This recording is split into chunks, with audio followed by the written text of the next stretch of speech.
الحمدللہ رب العالمین والعاقبۃ للمتقین والصلاۃ والسلام علی سید الانبیاء والمرسلین اما بعد فاعوذ باللہ من الشیطان الرجیم بسم اللہ الرحمن الرحیم اللہم صل علی سیدنا شفیعنا ومولانا محمد معدن الجود والکرم۔ الحمدللہ سلسلہ تذکرہ صوفیہ نقشبند جاری ہے اور ہم نے الحمدللہ کئی سلسلے ایسے اللہ کے فضل اور کرم سے بیان کیے ہیں کہ جس میں نقشبندی بزرگوں کا ذکر خیر کیا ہے۔ یوں ہی تسلسل کے ساتھ جو ہمارا سلسلہ چلتا آ رہا ہے تو اس میں ہم نے پیچھے جو سلسلہ کیا تھا اس سے قبل وہ تھا حضرت خواجہ خواجگان حضرت سید بہاؤالدین نقشبند رحمۃ اللہ تعالی علیہ، ان کی ذات گرامی کا الحمدللہ سلسلہ جاری ہے اور ہم نے پارٹ 1 ان کی سیرت مبارکہ پر کچھ ذکر خیر کرنے کی سعادت حاصل کی ہے۔ آئیے جہاں سے ہم نے سلسلہ چھوڑا تھا حضرت سید بہاؤالدین نقشبند رحمۃ اللہ تعالی علیہ کا، کہ ہم نے پچھلا سلسلہ اس سے قبل جو پارٹ 1 تھا اس میں الحمدللہ ہم نے یہ بیان کیا تھا کہ حضرت نے امام نقشبند رحمۃ اللہ تعالی علیہ نے حضرت بابا سماسی رحمۃ اللہ تعالی علیہ اور ان کے بعد حضرت ان کے مرید خاص خلیفہ خاص حضرت یعنی بابا سماسی کے خلیفہ خاص حضرت سید امیر کلال سے کسب اکتساب فیض حاصل کیا، اور یوں حضرت اس کے بعد حضرت شیخ عطا رحمۃ اللہ تعالی ترک کے بہت بڑے عظیم شہنشاہ بزرگ گزرے، ان سے فیض حاصل کیا، اور ان کے بعد اب جس بزرگ ہستی سے حضرت امام نقشبند نے فیض حاصل کیا اور کس انداز میں حاصل کیا انشاءاللہ وہیں سے آج سلسلہ شروع کرتے ہیں۔ حضرت امام نقشبند رحمۃ اللہ تعالی علیہ کئی بزرگوں سے الحمدللہ فیض پایا اور ان سے کئی بزرگوں نے فیض حاصل کیا۔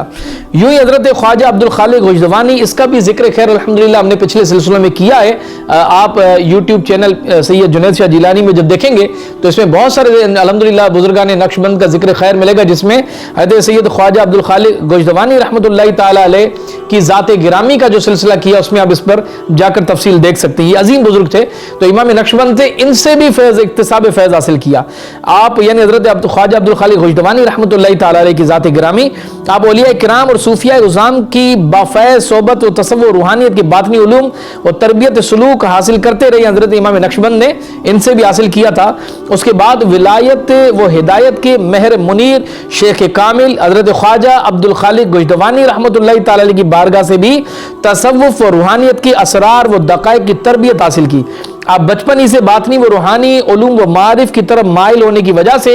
اولیاء مشائخ عظام کے مزارات پر حاضری دیتے اور فیوض اور برکات سے اپنے قلب و ذہن کو مستفیض و مستنیر کرتے رہتے تھے۔ چنانچہ آپ خود بیان فرماتے، امام نقشبند فرماتے ہیں کہ میں ابتدائی احوال میں راتوں کو بے چین و بے قرار بخارا کے اطراف و اکناف میں پھرتا پھرا کرتا تھا اور بزرگوں کے مزارات پر حاضری دیتا تھا۔ دیکھیں امام نقشبند اپنے وقت کے بہت بڑے یعنی قطب اعظم جسے کہا جائے اتنا بڑا مقام ہے، وہ بھی آپ فرماتے ہیں کہ میرا یہ معمول تھا کہ میں مزارات اولیاء پر جاتا اور اکتساب فیض حاصل کرنے کی میری نیت ہوتی تھی۔ تو جب وقت کے اتنے بڑے بڑے بزرگان دین اپنے دیگر کاملین بزرگان دین کے مزارات پر جو ہے اکتساب فیض کے لیے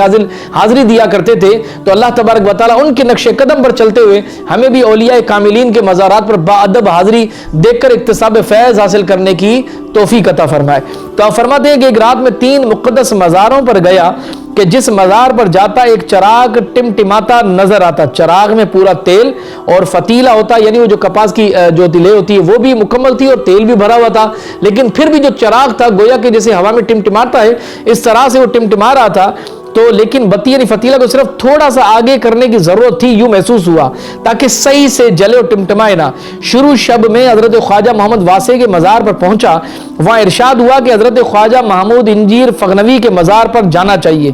جب میں اس مزار پر پہنچا تو 2 شخص ظاہر ہوئے، انہوں نے 2 تلواریں میری کمر پر باندھی اور گھوڑے پر سوار کر کے اس کی باغ کا رخ جس مزار کی طرف میرا رخ پھیر دیا۔ پھر جب وہاں پہنچا تو فتیلہ اور چراغ اسی حالت میں تھا۔ میں روح بقبلہ ہو کر بیٹھ گیا اور اسی توجہ میں غیبت ہو گئی۔ کیا دیکھتا ہوں کہ قبلے کی جانب سے دیوار شق ہو گئی اور ایک بڑا تخت ظاہر ہوا۔ تخت پر ایک نورانی صورت والے بزرگ بیٹھے تھے جس کی آگے ایک سبز پردہ لٹکا ہوا ہے اور اس کے تخت کے گرد ایک جماعت حاضر ہے. میں نے اس جماعت میں حضرت خواجہ بابا سماسی کو دیکھ کر اور جان کر پہچان لیا کہ کیونکہ آپ نے حضرت امام نقشبند نے ان سے بھی براہ راست بقید حیات فیض حاصل کیا تھا. دیگر تو بزرگوں سے چلو مزارات پر اکتساب روحانی فیض حاصل پایا تھا، لیکن بابا سماسی سے تو ان کی حیات مبارکہ کے اندر ہی فیض حاصل کیا تھا. تو آپ فرماتے ہیں کہ جو ہی دیوار شک ہوئی اور ایک قافلہ نمودار ہوا اور وہاں پر ایک سواری پر بزرگ تھے جس کے آگے ایک پردہ حائل تھا اور ان کے اطراف اکناف کے اندر بڑے بڑے کاملین جو نا بزرگان دین بھی ساتھ تھے، اور جس میں بابا سماسی تھے جن کو میں نے پہچان لیا تھا کہ وہ، اور پھر میں اندازہ کر لیا، میں جان گیا کہ یہ جماعت گزشتہ بزرگوں کی ہے. پھر دل میں خیال آیا کہ تخت پر بیٹھے ہوئے بزرگ کون ہو سکتے ہیں. اتنے میں اس جماعت میں سے ایک شخص نے کہا کہ وہ حضرت خواجہ عبد الخالق گجدوانی ہے اور یہ جماعت ان کے خلفاء کی ہے. خلفاء کے نام لے لے کر اس نے ہر ایک کی طرف اشارہ کیا. جب خواجہ محمد بابا سماسی تک پہنچا تو اشارہ کر کے فرمایا کہ ان کو تو تم نے حالت حیات میں دیکھا ہے، یہ تیرے وہ شیخ ہیں کہ جنہوں نے تجھے کلا دی تھی، یعنی جو ایک لمبی ٹوپی دستار جسے کہ خاص قسم کی ایک ترک ٹوپی ہوتی ہے اسے کہا جاتا ہے. تو کیا تو ان کو پہچانتا ہے؟ تو میں نے کہا کہ میں ان کو پہچانتا ہوں، لیکن کلا یعنی وہ جو ٹوپی تھی اس کا قصہ بہت دنوں کا ہے اس لیے مجھے یاد نہیں رہا. تو اس نے کہا کہ وہ کلا تیرے گھر میں ہے اور تجھے یہ کرامت عطا ہوئی ہے کہ جو بلا نازل ہو وہ تیرے برکت سے دور ہو جائے گی. اس وقت اس جماعت نے یہ بھی کہا کہ کان لگا کر سنو کہ حضرت خواجہ عبد الخالق گجدوانی رحمۃ اللہ تعالی علیہ ایسی باتیں ارشاد فرمائیں گے جو تجھے رائے حق کے سلوک میں کام آئیں گی. میں نے اس جماعت سے درخواست کی کہ میں حضرت خواجہ کو سلام کرنا چاہتا ہوں، تو انہوں نے وہ پردے آگے سے ہٹا دیے اور میں نے حضرت خواجہ کو سلام عرض کیا. حضرت نے عبد الخالق گجدوانی نے جواب دیا اور کچھ ارشاد فرمایا جو سلوک کے ابتدا و وسط اور انتہا سے تعلق رکھتے تھے، یعنی پہلا درجہ، دوسرا درمیانی درجہ اور آخری درجہ جو ولایت کے مقام اور مرتبے تھے، سلوک کی منازل تھیں، ان کے متعلق جو تھی حضرت خواجہ عبد الخالق گجدوانی رحمۃ اللہ تعالی نے اپنے جو ہے نا وہ اقوال زرعی پیش کیے. اور پھر آپ نے جو وہ ارشاد فرمایا تو ان میں سے ایک یہ تھا کہ جو چراغ تجھے اس حالت میں دکھائے گئے تیرے لیے بشارت ہیں، اور ان سے اس امر کی طرف اشارہ ہے کہ تجھ میں اس راستے کی استعداد و قابلیت ہے، مگر استعداد کی بتی کو اکسانا چاہیے تاکہ بخوبی روشن ہو جائے اور اسرار ظاہر ہوں. قابلیت کے اعتبار سے عمل کرنا چاہیے تاکہ مقصد حاصل ہو. پھر آپ نے دوسری نصیحت یہ کی کہ ہر حال میں رائے شریعت و طریقت پر گامزن رہنا چاہیے، اور پھر عزیمت و سنت پر عمل کرنا اور رخصت و بدعت سے دور رہنا چاہیے، اور احادیث رسول اللہ صلی اللہ علیہ وسلم کو ہمیشہ اپنا رہنما بنانا اور اخبار مصطفیٰ و آثار صحابہ کرام کی تلاش میں رہنا چاہیے. ان نصائح، یہ جو نصیحتیں تھی حضرت عبد الخالق گجدوانی نے آپ نے جو ارشاد فرمائی تھی، ان نصیحتوں کے ختم ہونے پر حضرت خواجہ کے خلفاء نے مجھ سے کہا کہ تمہارے صدق کا حال شاید یہ ہوگا کہ کل صبح فلاں جگہ جانا اور فلاں کام کرنا، اور آپ نے مزید بزرگوں نے فرمایا اس کے بعد تم شعر نصف میں امیر کلال کی خدمت میں حاضر ہونا. چنانچہ میں نے اسی پر عمل کیا. یہ بزرگوں کی جو راز تھے حضرت عبد الخالق گجدوانی سے اکتساب فیض جس انداز میں آپ نے حاصل کیا اور آپ کی جو ارشادات تھے ان سے بڑا جو نا مستفیض ہوئے. آپ کا مقام اور مرتبہ اور آپ کی خدمات جو ہیں حضرت امام نقشبند کی، اس کو بھی ذرا ملاحظہ فرمائیے کہ حضرت خواجہ نقشبند ان اولیاء کاملین اور مشائخ کے طریقت کی بارگاہوں سے علوم و ظاہر و باطن کی تحصیل کر کے اپنے دامن بھرتے رہے اور روحانیت و طریقت کی منازل و مراتب کی تکمیل کر کے کتب وقت مقتدائے اولیاء، معدن اسرار، مخزن انوار الہی و منبع فیوز و برکات بن گئے. آپ سے کسب فیوز کر کے ہزارہا افراد شریعت و طریقت کے درخشندہ ستارے بن گئے. آپ اپنے وطن بخارا سے آسمان ولایت کے وہ آفتاب بن کر چمکے کہ جس کی ایمان افروز شعاعوں اور نور بیز کرنوں نے ان گنت افراد کے قلوب کو منور کیا اور تا قیامت کرتی رہیں گی. آپ نے زندگی کی ہر ساعت خلق خدا کی رشد و ہدایت میں صرف کیا اور بدعات و منکرات کی تردید کرتے رہے. آپ کی تعلیمات و ہدایات سے